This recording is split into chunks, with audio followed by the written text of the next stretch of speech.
Thanks for joining this episode of Lacuna Talks. We're very fortunate to get an education series rolling through our social media network to reach out to our customers and just to the veterinary industry in general to talk about different topics surrounding diagnostics and veterinary medicine in general. So today I'd like to welcome Dr. Chen, Francesco Chen. He's a board certified clinical pathologist with Lacuna in the UK, and also is known as a educator around the world in many different languages, doing continuing education and running a Facebook page that provides not only continuing education for CE, but also providing daily and weekly updates on different topics very similar to this. So Dr. Chen, thanks for joining Lacuna Talks today. Thank you very much for the introduction, and I'm really excited to start this series of talks about interesting topics in clinical pathology. Hey, thanks for joining us. Can you just tell us a little bit about your Facebook page before we get talking about neutrophils? Yes, thank you. So it's a page that I created for fun approximately 10 years ago. And initially we had, actually I had mainly my friends that joined the page, and then it started becoming more and more popular. And at the present time we have 16,000 members, including approximately, yeah, we have approximately 100 specialists in different disciplines, mainly pathology and clinical pathology, but also oncology and medicine. And I think it's a nice platform to share information, share cases between specialists, but we also like to reach vets that, they might have not done a specialist path, but still they're really interesting with cytology and clinical pathology in general. Yeah, that's great. I mean, that's one of the reasons why, we wanted to start out with neutrophils today. Dr. Chen and I, discussed there's very complicated topics, there's less complicated topics, but then there's also these topics that we think are really simple. And I think clinically as a veterinarian, sometimes we lose track of the terminology and different descriptors around these important cells. So today we're going to jump into neutrophils and see if we can clear some of that up. So Dr. Chen, I'll turn it over to you. Yes, let's start.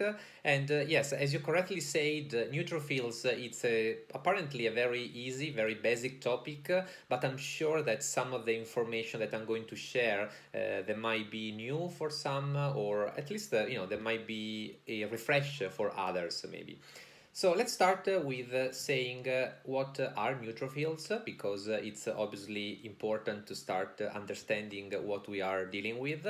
So neutrophils are leukocytes, so white blood cells that are involved in the innate cell immunity, and they are usually involved in as a sort of response in inflammatory processes, mainly acute, but we can also see it in chronic forms. And this can be due to infectious causes, very commonly, but can also be seen in non-infection conditions. So, for example, in association with necrosis, or we can see it in association with tumors as well.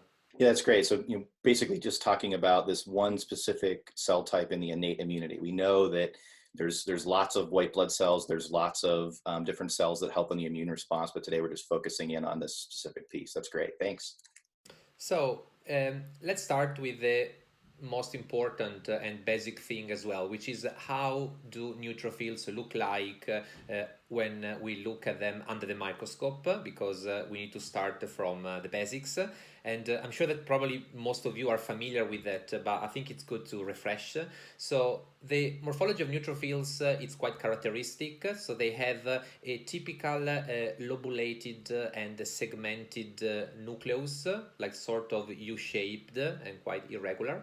And they usually have a clear cytoplasm with defined borders. And that's pretty much how neutrophils look like. And it's interesting that the appearance, the morphology of neutrophils in the peripheral blood and in the tissues, it's pretty much the same. You're 100% right here. I think that one of the things that I've loved working with the clinical pathologist Lacuna is all the different terminology and descriptors that you guys use. But let's not be so serious here for a second.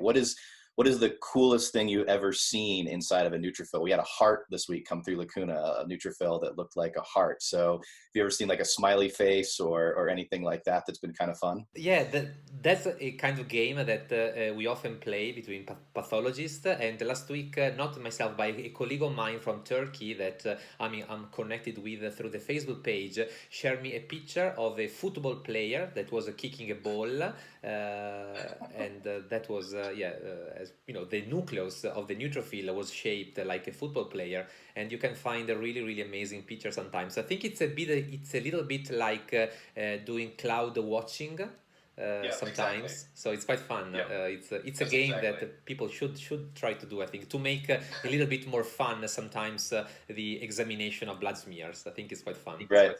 We should try to find some of those and post it. That would be fun. So Yeah. thanks for walking through this description.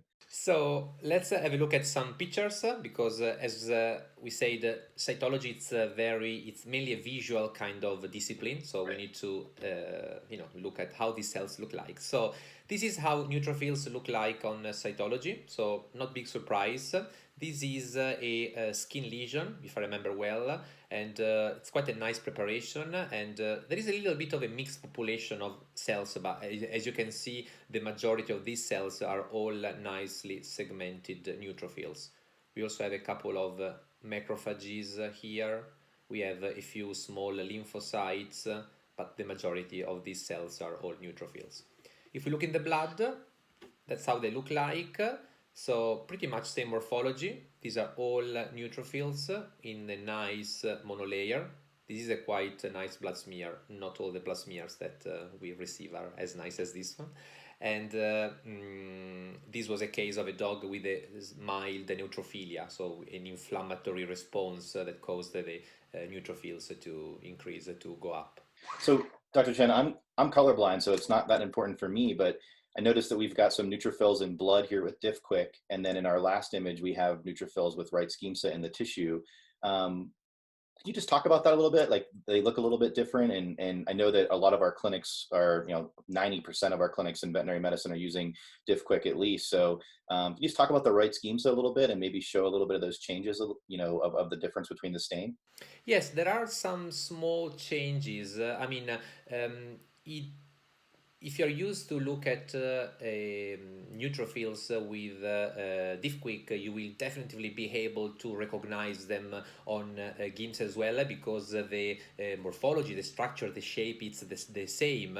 There may be a little bit of difference in the way the cytoplasm tend to stain, and as I'm going to show you later on, that's relevant, especially when you are evaluating toxic changes. Because in a normal neutrophil, the difference is not particularly significant, I would say. Great, thank you. So let's have a look now at something that I think is very interesting, and we were discussing about that a couple of days ago regarding all the terminology that are, regarding neutrophils, and I think that sometimes clinicians can be a little bit confused. What do you think? No, I totally agree. And I think this is really where I was hoping this discussion would go because we hear these different terms and we use these different terms. We see these different terms in our reports, but sometimes I think they get lumped together and they really mean different things. So I'm excited, to walk through the different terminology of these neutrophils and where they matter and where they're being seen. Because there's a lot that we can know clinically from seeing which one of these is present in our path report. Yeah, absolutely, because it's not just a morphological evaluation. This has also a clinical relevance, and so that's why I think Right. it's worth to talk about that. So I think that the first distinction that we need to make is there are some terms that are strictly used in hematology, and some other terms that are strictly used in cytology. So when we talk about neutrophils with toxic changes, or we say there are banned neutrophils, these terms are usually referred to neutrophils in the peripheral blood. When we are looking at a cytology sample, neutrophils can be normal in morphology, or sometimes they can have degenerative change. So the term degenerative, it's a term that is referred and specific for cytology. So I think that's a sort of summary that give an idea of when and how these terms should be used. think that makes a ton of sense, and just a little bit more information might be helpful. Clinically, we use the term left shift. Can you just walk through quickly what a left shift means to a clinical pathologist and what that represents clinically? Absolutely, yes. I'm going to show you now a couple of pictures and a little couple of information that explain how what the term left shift means, and also the other terms that I think it can be Great, useful. thank you. So before going with left shift, I just would like to talk about the toxic neutrophil. So the term toxic, that is the other term that is used in hematology. And here you have a picture of a toxic neutrophil, because again, the best way to remember things is by looking at a picture and to see how they really look like under the microscope. So the main feature of a toxic neutrophils, it's having a little bit more grayish appearance of the cytoplasm, and I would say that the distinctive feature is the presence of some structures that you can see here. You can see here these dark blue granules that are called Dole bodies. And these Dole bodies, essentially, they are some remnant of the ribosomes of neutrophils, and they essentially indicate that the bone marrow has released the neutrophils a little bit earlier than normal because there is an inflammation. So there is need of fighting against this inflammation. So that's why they look essentially like that. That's really important. Diving back into the ClinPath days at CSU, that's very helpful. Yeah, and I think also it's important to know how a toxic neutrophil look like, because the hematology analyzers that are great instruments that are really important, they do not identify the presence of a toxicity. So it's something that you can recognize only with a blood smear examination. And also, these toxic neutrophils, I think they're easier to be recognized if you stay in the slide with a Ginsa, because with a diff Right. quick, I think you don't appreciate these Dole bodies as well. That's my personal experience, I would say. Yeah, that makes it tough for us to look at those at the clinic if you're not sending it out to a lab, for sure. Yeah.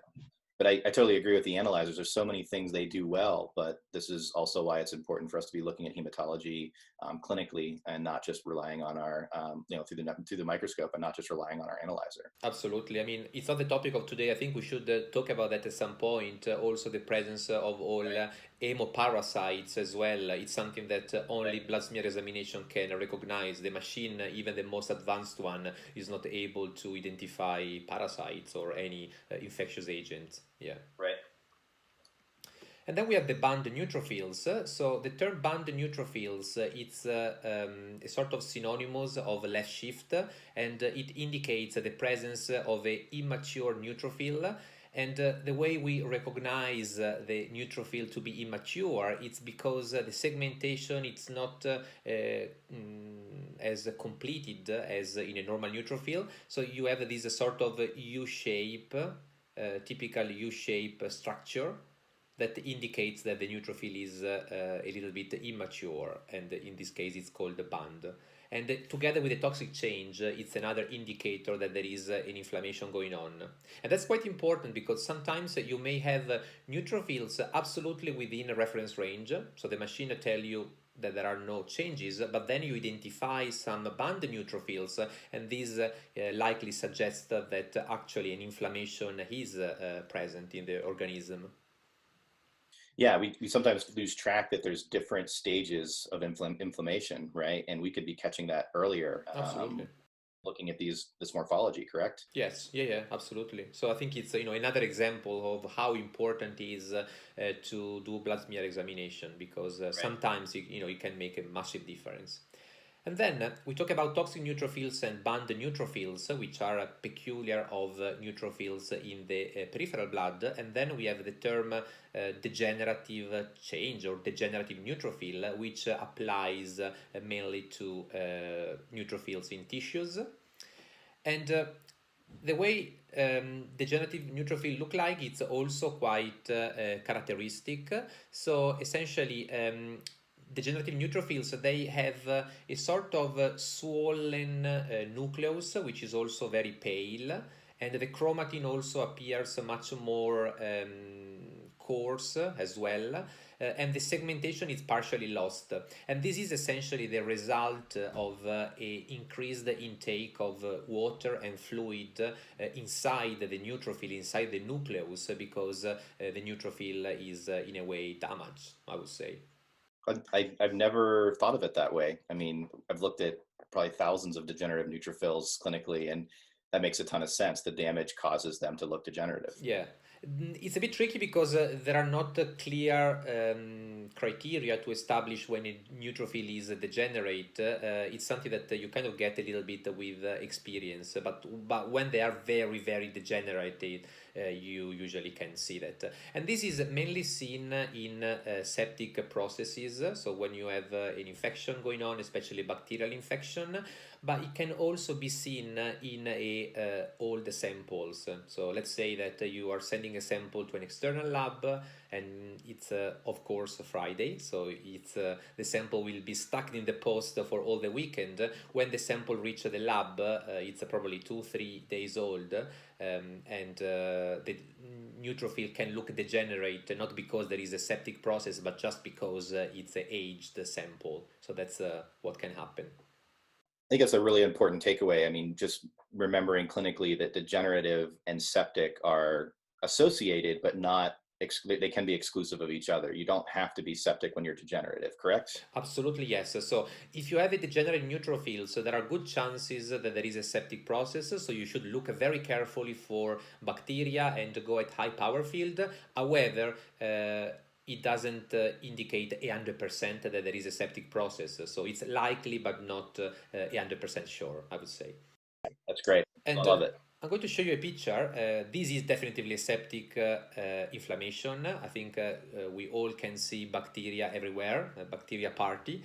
You can see bacteria here in the background. They're mainly rods or probably short rods or cocci. It's a bit tricky to see this magnification. And these are all neutrophils and they're all degenerate. I would say heavily degenerate because you see, you don't have the cytoplasmic borders.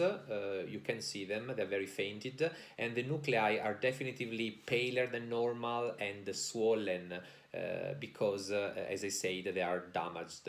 And in this case, it's due to a septic inflammation, which is quite marked in this case. These degenerative neutrophils are still intact cells, correct? They're not ruptured cells. Exactly, they're still in a way intact because they still keep their shape.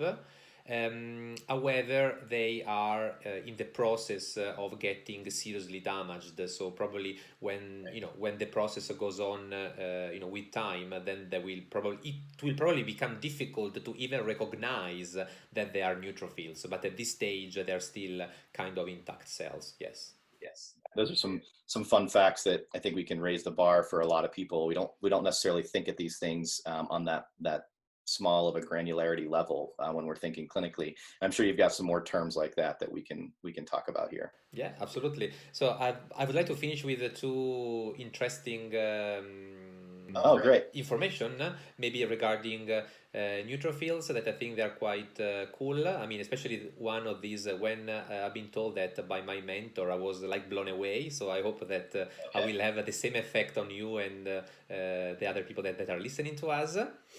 So the first that I think is quite cool, it's the bar body. Have you ever heard about the bar body? I've heard about this. Okay. Yeah, forgive me, CSU ClinPath team. I'm not going to be able to rattle this off. So educate me. So the bar body, it's a very small basophilic projection that is part of the nucleus that you can see indicated there by the red arrow that is here. And it's Right. mainly seen in female dogs. And this is essentially a inactive X chromosome that is present in the somatic cells of most female mammals. So in a way, you can sometimes identify the sex of a dog looking at the blood smear. Obviously, if you have the animal in front of you, you don't need that. But for us that we are pathologists, and as you know, often we get submission forms with no information, it can be a fun game. Yeah, I mean that's one of the reasons that Connor came up with the idea of Lacuna was samples kept showing up broken with no paperwork, frozen 5 days later. But Lacuna, it allows all that to kind of come together. So yeah, totally, I understand that you might not get the information of female versus male on that ClinPath submission form. Yeah. And then the last fun fact, which probably many of you know already, but I think it's still interesting to mention, is that there are some species, definitely reptiles, but also small mammals, birds, which they don't have neutrophils, but they have another cell type which is called heterophils. And the function of the heterophils is pretty much the same function as the neutrophils. However, morphology is a little bit different. So as you can see here, they have still the segmented nucleus, so essentially like a neutrophil, but they have some sort of dark red, like a brick red color, and is sort of a slightly elongated kind of shape. And what is really important, because it's an error that lots of people do, is do not confuse these with eosinophils, because Oh, yeah, because they can be very similar. So you might think, oh God, there is a massive eosinophilia. No, actually, there is heterophilia. The difference is that the heterophils, they have granules that are red in color and not orange, and then the shape is different. They are more like slightly elongated, like a sort of rice shaped, compared with a more round shape of the eosinophil granules. So I think it's an important information for all of those vets that deal with exotic species, which are becoming more and more popular nowadays. gotcha. And so just heterophils still a part of the innate immunity, correct? Correct. Yes, they have the same function as neutrophils, so they just look Right. a little bit different. Yeah. So what about bands versus segmented? Can you do that morphology with heterophils as well? Yes, absolutely. They can have a left shift. They can have toxic changes. The toxic changes can look a bit different. Sometimes these granules they become more whitish, so they change in color. So the toxic changes are a little bit more unpredictable in exotic animals. But yes, the same principles we talk about neutrophils they apply to heterophils as well. Yes. That's great. Well, I just learned a ton. I didn't know anything that was on this slide, so that is great. So hopefully other people get value out of that too. Um, Francesco, thanks so much for walking through this with us. Every segment, we're going to try to dive in here a little bit and learn a little bit about you. So, the question I have for you today, Francesco, which I've not prepped you for, is you like a coffee guy, a tea guy, a beer guy? You like to have a cocktail from time to time? What do you prefer? I'm definitely a coffee guy. You know, being Italian, obviously coffee is it's my way of it's the only way I can function during the day. So Yeah, like espressos. You just cooking the espresso at home, or? probably my Italian friend will not very happy to hear that, but I prefer Americano coffee now than espresso. So after 10 years in the UK, I've been converted to a different type of Gotcha. coffee. Yeah. Well, your secret's out now. Francesco, thanks so much for walking through this with us. Everybody, please go check out his Facebook page, and it's a great learning experience for no matter where you are in the veterinary profession, a technician, an assistant, a specialist, a veterinarian. He's got some great stuff and great cases on there. So I encourage everybody to go check that out. 16,000 followers. Is that what you said? 16,000 followers. Yes, that's the power of social media, which it can have some downsides, but it's definitely a great way to connect people all over the world. So yeah, I'm a big fan of that. That's great. Thanks for putting that time in. Thanks for joining us, everybody. If you have an idea for another Lacuna talk or a question that you'd like answered, we could reach out to an oncologist, a clinical pathologist, another specialist, and do a little segment. We'd be happy to do so. Feel free to email me at aaron@lacunadiagnostics.com or just post it, in the comments. But Francesco, thanks again for joining us today, and hopefully we'll see you soon on another segment. Absolutely. Thank you so much. Bye bye. Take care.